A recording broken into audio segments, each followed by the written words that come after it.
안녕하세요. 오늘 여러분과 함께 깊이 살펴볼 내용은요. 바로 오연석 교수님께서 보내주신 글입니다. 어떻게 살아야 할지 또 어떤 사람으로 기억되고 싶은지에 대한 고민이 담겨 있는데 특히 그 건너가는 자로 기억되고 싶다는 메시지가 참 인상적이더라고요. 네, 맞아요. 상당히 좀 생각을 하게 만드는 글이었어요.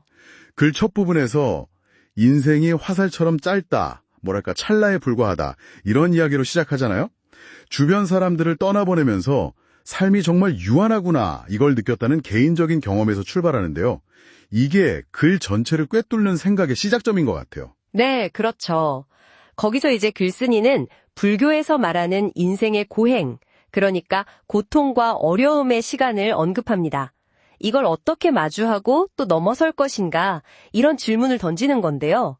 중요한 건 이걸 그냥 견디는 게 아니고요. 그 과정 속에서 불안과 어려움을 이겨낼 힘을 가진 자신을 좀 적극적으로 만들어 나가는 그런 과정으로 본다는 점입니다. 이게 바로 건너간다는 생각으로 이어지는 거죠. 그러니까 그 고행이라는 게 마냥 힘든 시간이 아니라 오히려 성장을 위한 과정, 건너가기 위한 어떤 디딤돌, 이렇게 해석하시는 거군요. 그럼 그 건너간다는 게 구체적으로 어떤 의미일까요? 글쓴이가 이걸 굉장히 중요하게 생각하시는 것 같아요. 네, 핵심은 멈추지 않음에 있는 것 같아요. 계속해서 앞으로 나아가는 거죠. 또 흥미로운 건 글쓴이가 소위 꼰대를 정의하는 방식인데요.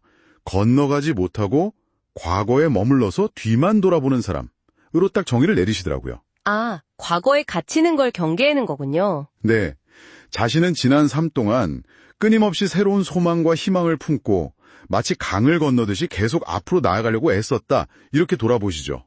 멈추면 안 된다는 그런 생각이 강하신 것 같아요. 그러고 보니 은퇴 후의 활동들을 보면 그 건너감이라는 게 더 뚜렷하게 보이는 것 같아요. 그냥 쉬시는 게 아니라 계속 뭔가를 하고 계시잖아요. 맞습니다.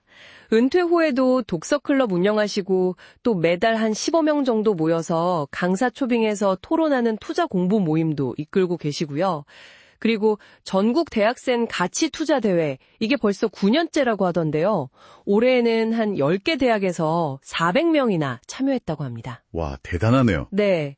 이 활동들이 그냥 시간 보내기가 아니라 확실히 명확한 목적이 있어 보여요. 그 목적이라는 게 구체적으로 뭘까요? 단순히 지식 전달인가요? 아니면 다른 게 있을까요? 표면적으로는 젊은 세대에게 올바른 투자 철학, 특히 복리의 중요성을 알려주는 것이죠. 복리라는 게 아시다시피 시간이 지날수록 수익이 기하급수적으로 늘어나는 원리잖아요. 이걸 일찍 깨닫는 게 장기적인 경제 안정을 위해서 얼마나 중요한지 그걸 강조하시는 것 같아요. 네, 복리의 마법이라고 하죠. 그렇죠. 근데 제 생각에는 이게 단순한 금융교육을 좀 넘어선 것 같아요. 어떤 점에서요? 글쓴이가 가르치는 이 복리 개념이 마치 자신의 삶의 철학, 그러니까 건너가는 삶과 굉장히 닮아 있다는 점이에요. 자신의 경험과 지혜를 다음 세대에 계속 이렇게 재투자해서 더 큰 가치를 만들어내려는 시도, 그렇게 보이더라고요.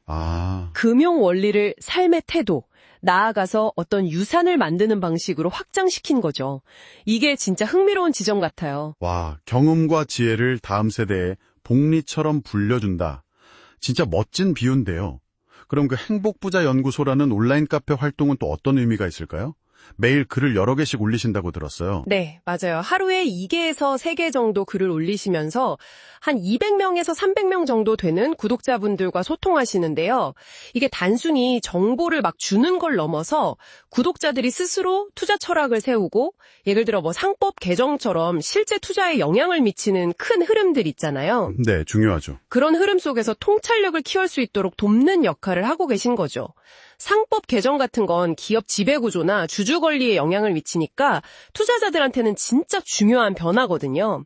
이런 실질적인 도움을 주면서 같이 배우고 성장하는 것, 이것 또한 건너가는 자의 모습이다. 이렇게 글쓴이는 설명합니다. 결국 끊임없이 배우고 그걸 또 나누고 다른 사람들이 스스로 길을 찾도록 돕는 이 과정 전체가 건너감이군요. 그럼 글쓴이가 최종적으로 사람들에게 어떻게 기억되고 싶어 하시는 걸까요? 크게 2가지 모습으로 요약될 수 있을 것 같습니다. 첫째는 방금 말씀하신 것처럼 멈추지 않고 계속 앞으로 나아간 건너가는 자로서의 모습이고요.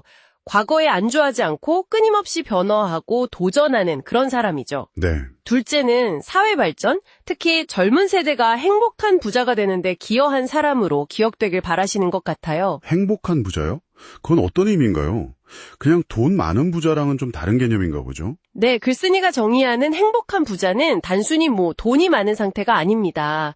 그 경제적 자유를 바탕으로 해서요. 그 부를 다시 사회나 인류 공동체 혹은 자신의 더 큰 이상과 소망을 실현하는 사람, 이걸 의미해요.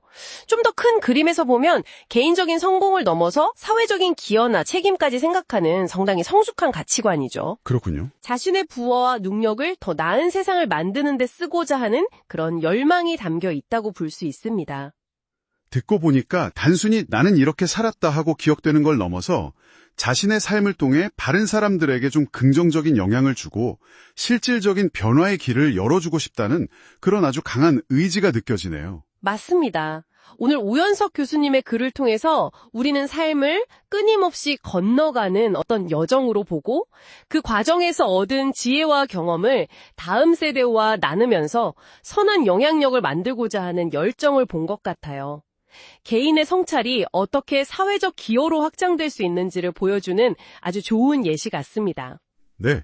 오늘 이야기를 마무리하면서요. 이 글을 접하신 여러분께도 한번 질문을 던져보고 싶습니다. 여러분에게 삶의 건너가면 무엇인가요? 여러분은 그것을 어떻게 실천하고 싶으신가요? 그리고 궁극적으로 당신은 어떤 사람으로 기억되고 싶으신가요? 잠시 시간을 내서 한번 생각해 보시는 건 어떨까요? 오늘 저희 이야기는 여기까지입니다.